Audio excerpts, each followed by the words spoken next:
Today, I'm going to talk about not judging a book by its cover. So, one thing that I think humans do, I don't think it's like judgmental or egotistical. People do. It's not prideful. I think it's just the human condition. We judge, and it's probably based in a survival mechanism that we had to analyze people quickly. So, to find out if they were a predator or a friend or someone who could help us stay alive. And it's rooted in our brains. So, there's nothing to feel bad about. It's just who we are. And one thing that I've noticed is I tend to judge people by their cover. And the really cool thing about the program is you see all walks of life, from doctors to lawyers to the homeless who just want to come in from the cold and sit in a meeting and get a hot cup of coffee.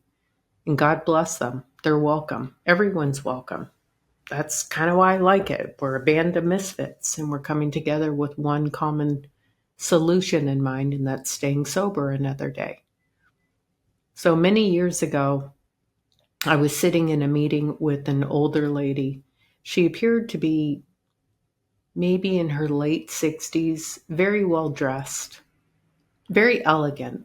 My heart, I don't know why, but my heart kind of went out to her when she was sharing. She seemed like she felt really uncomfortable with the whole thing. And so after the meeting, I went up and I talked to her and I said, "Hey, do you have a sponsor? Do you need someone to read the book with you? Because that's typically what we do."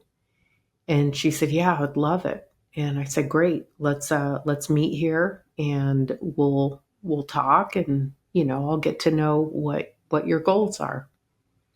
So when she came back the next day, I said, "Just tell me briefly what's brought you in here and what are you hoping to get?" And it turns out, and this still kind of blows my mind, that she was addicted to crack. And when you see the people who have an addiction to meth or crack, it physically alters them, and you can kind of tell right off the bat. It's pretty brutal. But she didn't have that appearance, and I was like, "Wow. Wow, that's interesting. If you'd like to share more, please tell me." And she went on and told me what had happened and how far it had taken her down. And I said, "Hey, listen, there's no judgment here. I'd be happy to help you." And we met a few more times, and I never saw her again. And the thing about the voluntary aspect of recovery is we don't chase people down. If someone decides this isn't the pathway for them, by all means find another pathway. And I hope she did.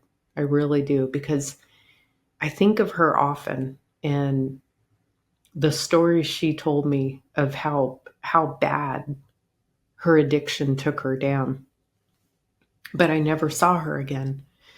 And maybe the lesson I was meant to learn with that interaction of trying to be a friend to her was, you just don't judge people based on their appearance.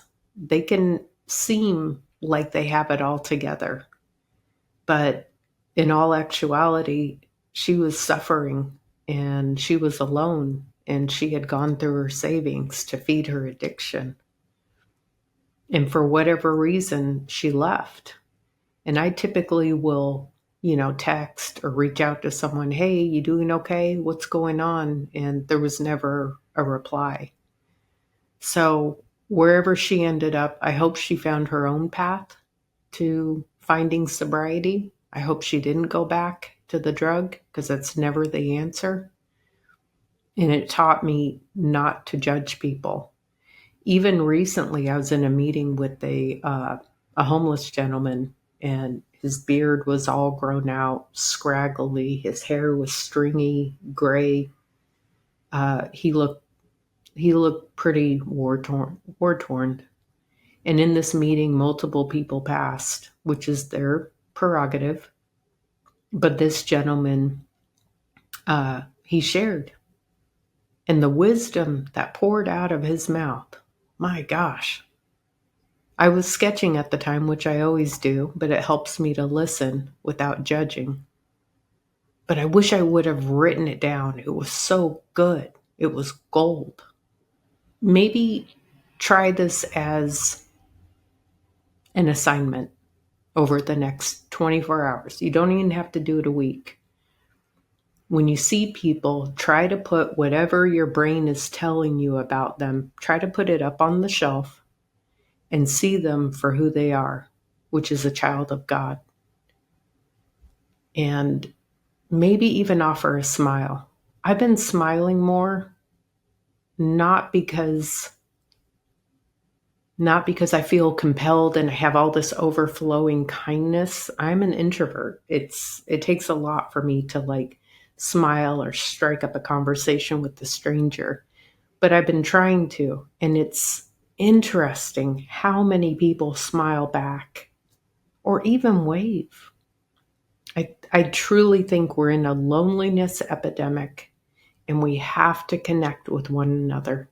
See them for who they are. See them as they probably were as a 5-year-old. And try not to judge on outside appearances. See you on the next video.